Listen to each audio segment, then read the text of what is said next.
Buenas tardes, señor Sánchez Berzaín. Gracias por la conversación.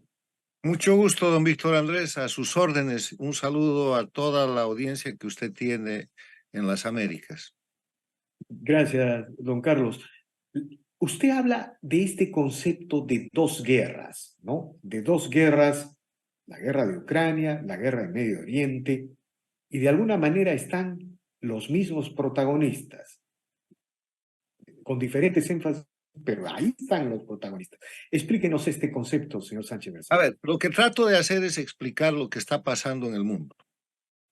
Primer concepto, el mundo del siglo XXI es un mundo globalizado, capitalista y con revolución tecnológica. Eso es algo muy importante que decir, porque en el siglo pasado el capitalismo le gana al comunismo, cae el muro de Berlín, desaparece la Unión Soviética y el siglo XXI se inaugura como un mundo capitalista. China comunista es capitalista, Rusia es capitalista, Irán es capitalista, Cuba es capitalista. En la miseria más grande está buscando que los cubanos exiliados vayan a invertir en Cuba, porque el capitalismo es mundial. Eso ha creado un solo mercado, un sistema de intercambio global. Se ha achicado el mundo y la revolución tecnológica ha venido a acelerar todo esto. Ese es el primer elemento. En ese mundo capitalista globalizado y con revolución tecnológica hay confrontaciones y el eje de confrontación se pone de manifiesto a través de un hecho violento que es la invasión de Rusia a Ucrania, que en otras circunstancias pudiera haberse interpretado como una guerra local entre Rusia y Ucrania, que son dos ex países de la Unión Soviética. Pero esa guerra se ha convertido en la primera guerra global. Y yo aporto el concepto de guerra global y defino la guerra global como aquella conflagración en la cual el frente de batalla está reducido a la confrontación armada entre dos partes, pero que los efectos de la conflagración en el ámbito económico, político, social, comunicacional e internacional afectan a todo el mundo. O sea, Bueno, el sistema global en el que vivimos hace que la invasión de Rusia a Ucrania se haya convertido rápidamente en la primera guerra global porque no hay nadie que esté excluido de esa confrontación. Rusia está respaldada por China, está respaldada por Irán, está respaldada por varios países de la ex órbita socialista y Ucrania está respaldada por la OTAN, por la Unión Europea, por Estados Unidos, por el Japón. Las dictaduras del socialismo del siglo XXI de América Latina, Cuba, Venezuela, Bolivia, Nicaragua, respaldan a Rusia, incluso Cuba le está mandando mercenarios, está reclutando juventud cubana para armarla y para que formen parte de la guerra. Los gobiernos paradictatoriales de las Américas, que son México con López Obrador, Argentina con Fernández Kirchner, Chile con Boric, Colombia con Petro y Brasil con Lula, en un apoyo también masivo siguiendo la política exterior de las dictaduras. Entonces, nadie está excluido, no hay neutralidad posible. y lo mismo ya sucede con la guerra del Medio Voy a Oriente, eso, luego voy de a que eso. el ataque de Hamas. Mi análisis de esta semana dice que la primera guerra global ahora tiene dos frentes. Porque a partir del 7 de octubre de este año, cuando se produce el ataque del grupo terrorista Hamas contra la humanidad en territorio israelí, porque ese es un ataque contra la humanidad. Exactamente. Se abre el segundo frente de la guerra global, que ahora está localizado en Gaza. ¿Por qué? Porque la defensa necesaria de Israel, la legítima defensa de Israel, hace imperativo que controle al grupo terrorista y que empiece un plan de ocupación para controlar la zona de Gaza, que es una zona de gobierno independiente bajo el control de ese grupo terrorista. Es una franja de 360 kilómetros cuadrados, muy pequeña, y eso ha abierto el segundo frente de la guerra global. Hoy día la guerra global está que he definido como aquella en la que no todo el mundo está en el frente de batalla. Ahora, pero digamos, hay algunas diferencias entre Ucrania y la guerra del Medio Oriente. En el caso de Ucrania, la sensación de que podía regionalizarse aceptando el concepto de guerra global que usted aporta, me parece con mucha propiedad, ¿no? La sensación de que la guerra en Ucrania podía regionalizarse no era tan intensa, no sé cómo llamarlo, tan extendida como en el caso de la guerra del Medio Oriente. El día de hoy sentimos que si no estuvieran esos dos portaaviones de los Estados Unidos en las costas de Gaza, esta guerra tranquilamente se hubiese regionalizado en cualquier momento. Mire, no se trata de regionalizar la guerra. La conflagración es global y ahí hay dos conceptos más que hay que tratar. El derecho internacional aporta el primer concepto que se llama estado de preguerra. ¿Qué es el estado de preguerra? El estado de preguerra es el estado de preparación para la guerra en un nivel de tensión tan grande que cualquier situación o crisis puede derivar en guerra. Y el mundo está viviendo hoy día un estado de preguerra mundial. ¿Por qué? Porque en el momento en que se produce el ataque terrorista en Israel e Israel tiene que controlar la franja de Gaza, aparece inmediatamente el autor intelectual y quien ha respaldado al grupo terrorista que es Irán. Irán, y detrás de Irán aparece Rusia, y detrás de Rusia aparece China, de nuevo el mismo bloque. Entonces, Estados Unidos, para prever un conflicto de alcance mundial, mueve dos flotas, dos portaaviones que son grupos de batalla o grupos de combate en la zona de influencia de Irán y mueve uno en la zona del mar de la China. Entonces, el nivel de tensión internacional sube y ahí estamos. Y viene el tercer concepto, que es de guerra mundial. Esta no es una guerra mundial. Una guerra mundial, siguiendo los conceptos de la Primera y Segunda Guerra Mundial del siglo pasado, es una guerra en la que en el frente de batalla están la mayoría de los países del mundo. Hay varios frentes de batalla, incluidas las grandes potencias. Y en ese combate, la confrontación bélica es una confrontación intensa entre todos los países comprometidos. Entonces, aquí la diferencia, ¿cuál es entre guerra global y guerra mundial? Los frentes de batalla están reducidos a Ucrania y a Israel en la franja de Gaza, pero el resto de la confrontación muestra un eje de confrontación que es el concepto final que le quiero aportar. El eje de confrontación en este siglo XXI es el de las dictaduras contra la democracia, es el del crimen organizado y el terrorismo contra la libertad. Y en el grupo del crimen organizado y el terrorismo están las dictaduras del mundo. Rusia es una dictadura nacionalista, China es una dictadura comunista capitalista. Corea del Norte, que ha empezado a actuar ahí intensamente con la fabricación de misiles y la provisión de munición a Rusia, es una dictadura de corte familiar. Irán, que es la responsable de esta tensión que se ha producido en el Medio Oriente, es una dictadura teocrática. Y las dictaduras de América Latina, el socialismo del siglo XXI o el castrochavismo, están alineadas con esos grupos al punto que Cuba es una plataforma de China y de Rusia donde están instalados equipos en funcionamiento para espiar a los Estados Unidos, conocidos públicamente. Venezuela es una plataforma militar de Irán y de Rusia para controlar Centroamérica y controlar el Caribe. Han hecho de Bolivia la misma plataforma de Irán y de Rusia, incluso con acuerdos públicos firmados hace semanas, pero no se olvide que en Bolivia se había instalado la escuela antiimperialista del ALBA el año 2008 y que desde entonces la penetración iraní ha sido plena. Bolivia hoy día es la plataforma dictatorial para la amenaza en el cono sur de lo que es este sistema de las dictaduras de ultramar. Ahora, lo que usted está finalmente con el último aporte que usted señala es,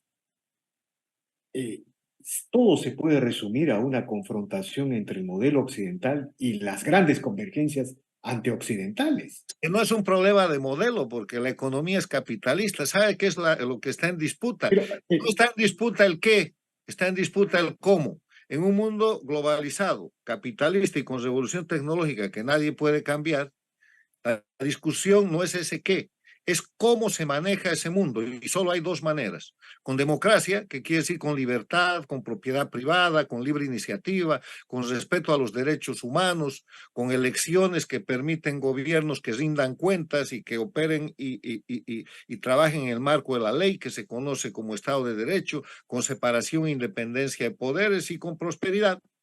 O en la otra mano, con la concentración del poder con cualquier pretexto, teocrático en Irán, nacionalista en Rusia, de partido único en la China, de revolución en Cuba, con cualquier pretexto, concentrar el poder para oprimir a los pueblos, violar los derechos humanos y ejercer terrorismo de Estado con presos políticos, con persecución política, sin Estado de Derecho, con grandes niveles de exilio y de miseria. De Esa es acuerdo. Digamos, al margen de cualquiera sea la definición, el nombre, la descripción que usted hace es totalmente correcta, apropiada. Digamos, hay una convergencia de todo esto que significa, yo le llamo el camino occidental o las sociedades con Estado de Derecho, pero llámele democracia. bueno, está Es bien. libertad, es mucho más fácil, porque lo que no tienen los rusos es libertad, lo que no tienen los iraníes De es libertad, acuerdo, de lo que no acuerdo. Ahora, tienen los cubanos déjeme, es libertad. de acuerdo, señor Sánchez Bersay. Ahora, déjeme preguntarle algo muy importante que me parece. A pesar del nivel de tensión, esto no se desata en una guerra mundial. Seguramente por el tema de digamos, en inglés se llama, creo, deterrence, ¿no? Esta capacidad de que tiene el arsenal nuclear de efecto disuasivo, ¿no? Los países ahora tienen arsenal nuclear, pero también hay otro elemento muy interesante que se ha comprobado en la Franja de Gaza. Estados Unidos, el imperio del mundo el día de hoy, en el mejor sentido del término, a mi entender, a pesar de que viene declinando económicamente en los últimos años, sigue siendo largamente la potencia militar del planeta. Es la Roma militar. Y eso es un factor, de alguna manera, de una u otra manera, que evita que las chispas exploten y esto se salga de control. ¿Hay algo de cierto en esa aproximación, cree usted, señor Sánchez Berzaín? Mire, yo creo que, para decirlo con más precisión, después de la Segunda Guerra Mundial hay un sistema internacional, hay un sistema mundial de mantenimiento de la paz y seguridad internacionales, que es la Organización de las Naciones Unidas. No es perfecto, pero funciona. Y funciona porque es un mecanismo de distensión precisamente para evitar una conflagración mundial.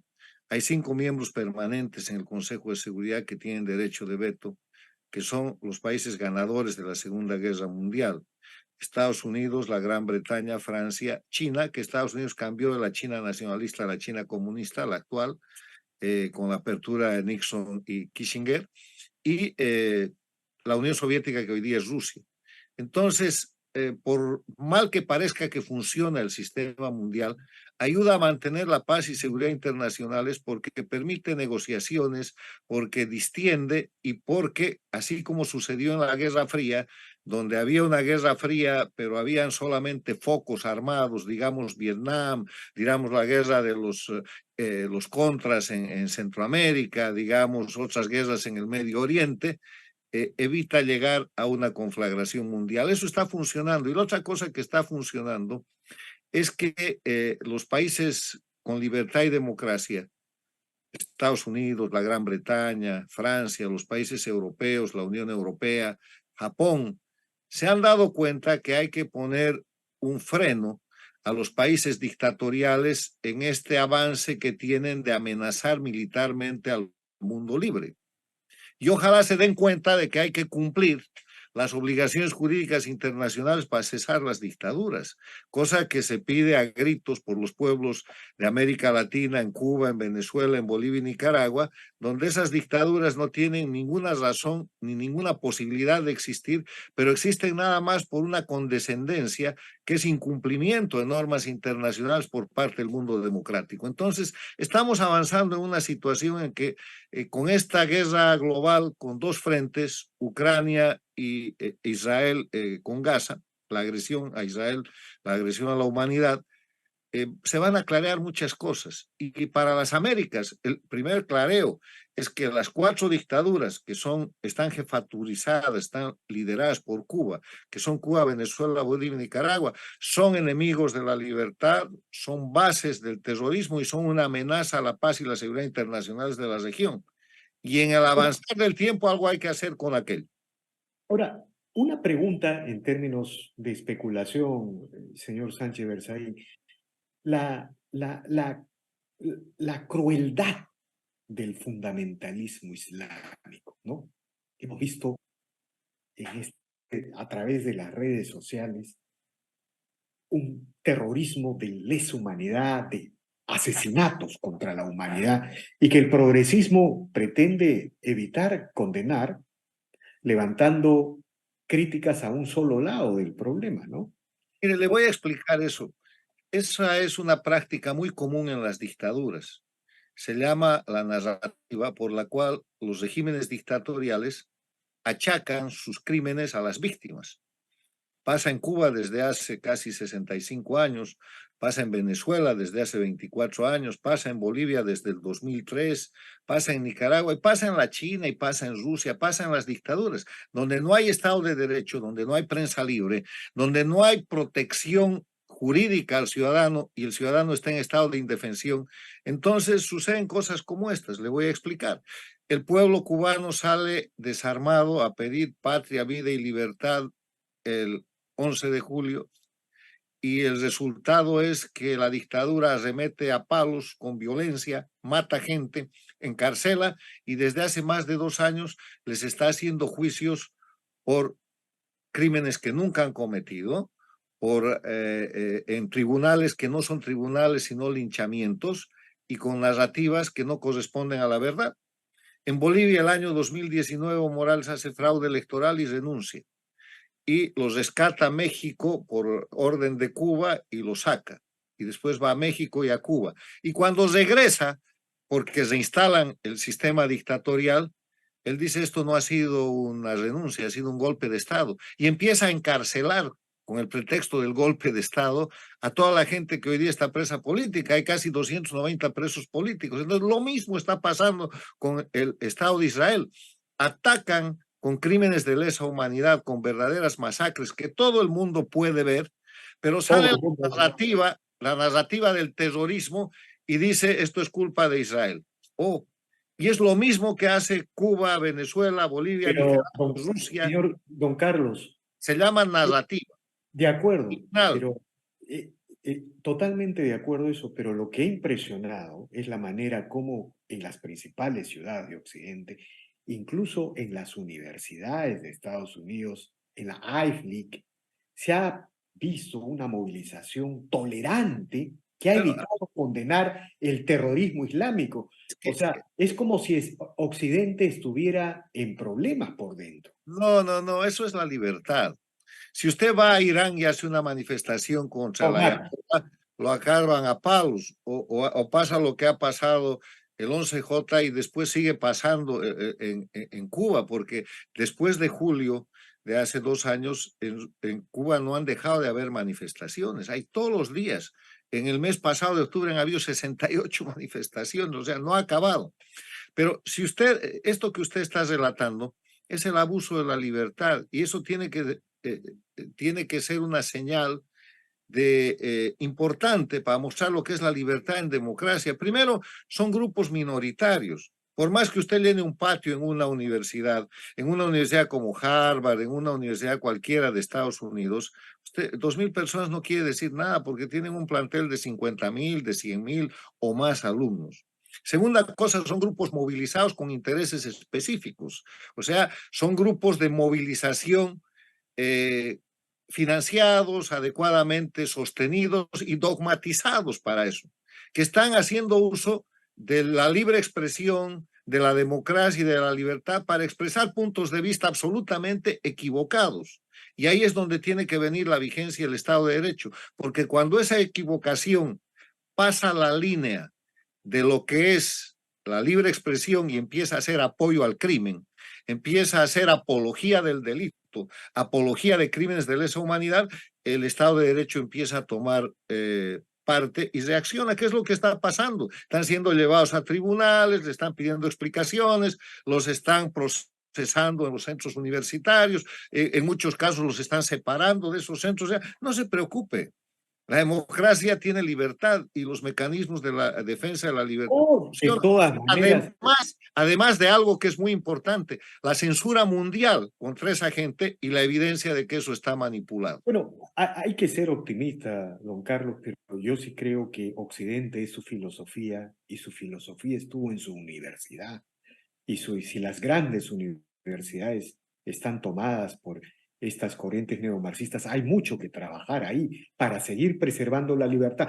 Pero déjeme plantearle otro tema, don Carlos. Esta crueldad del fundamentalismo islámico, de una u otra manera, ¿no podría acaso cambiar los alineamientos en el planeta?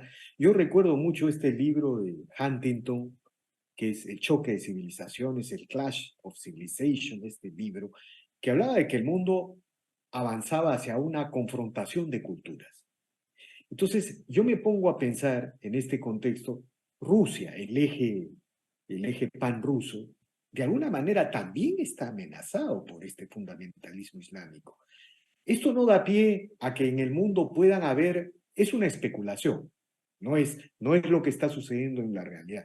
Esto no da pie a que en el mundo puedan haber los realineamientos antiguos. Ahí está el Imperio Otomano, por ejemplo, ¿no? Que alguna vez alineaba a los países de este lado de alguna manera. ¿Qué reflexión le merece esta posibilidad?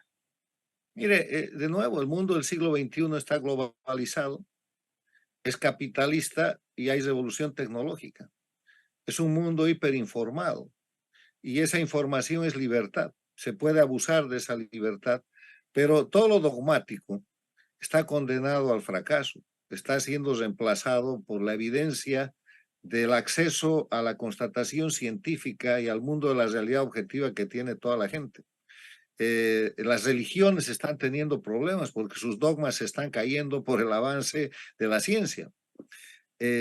Ha pasado con la religión católica. Le voy a poner un ejemplo muy antiguo, Galileo Galilei, que en vez del egocentrismo que proclamaba la Iglesia Católica en ese tiempo, por el cual la Tierra era el centro del universo, decían, era en verdad de este sistema El solar. famoso geocentrismo, ¿no? Sí, el geocentrismo, entonces él dijo, no, el centro es el sol. Y lo obligaron a arrepentirse porque si no lo iban a quemar en la hoguera. Y de ahí viene la famosa frase que decía, Pur se mueve, pero se mueve, la tierra se mueve. Y la Iglesia Católica le ha pedido unos siglos después disculpas a Galileo Galilei cuando ya estaba muerto y había sufrido una serie de castigos indirectos que no fueron los de la hoguera. Lo mismo está pasando hoy día con las doctrinas radicales de la dictadura teocrática de Irán. Hay un levantamiento de la sociedad civil en Irán. Le quiero recordar que la premio Nobel está hoy día presa política y torturada en Irán, pero que está en huelga de hambre, en resistencia a estas cosas. O sea, es la permanente lucha en el mundo por la libertad. Y la libertad siempre gana. No es fácil, no es rápido, cuesta, pero gana. Bueno, comparto ese optimismo, don Carlos No es Sánchez Bertrand. optimismo, es realidad objetiva. Lo que sucede es que el ser humano esencialmente es un ser religioso, querrámoslo o no, siempre está buscando historias, relatos, narrativas para explicarse el mundo. Hay Entonces, que ver a la generación de este siglo XXI, a no, lo que creen en la libertad absoluta y ellos, la nueva religión es la libertad absoluta. Yo puedo hablar como quiero, no importa el lenguaje, puedo crear un sistema de propiedad de acuerdo a mi razón, pero en fin, será un es gran otro tema. debate. Estamos en un momento de cambio en el cual el cambio se produce así. Usted sabe que la revolución definida científicamente por Thomas Kuhn es el cambio de paradigma. Y el cambio de paradigma no es económico, como proclamaba Marx copiando a Adam Smith, no es social, no es político. El cambio de paradigma siempre es tecnológico. Primero cambia la tecnología cambia la economía, la sociedad y el mundo. Y estamos en ese momento, ha cambiado la tecnología. Estamos en la tecnología del siglo XXI, que es de una revolución comunicacional, todo lo que estamos viviendo. Y la sociedad y la economía se están adecuando a eso y en medio de eso hay una guerra global. que acuerdo. los mecanismos que hemos descrito, es muy poco probable que llegue a ser una tercera guerra mundial. De acuerdo. Muy agradecido, señor Carlos Sánchez Berzaín, siempre muy ilustrativo en nuestras conversaciones, nuestros diálogos. Le agradezco infinitamente por estas entrevistas que suele conceder. Muchas gracias. Mucho gusto, Víctor Andrés, que esté usted bien. De Gracias. igual manera.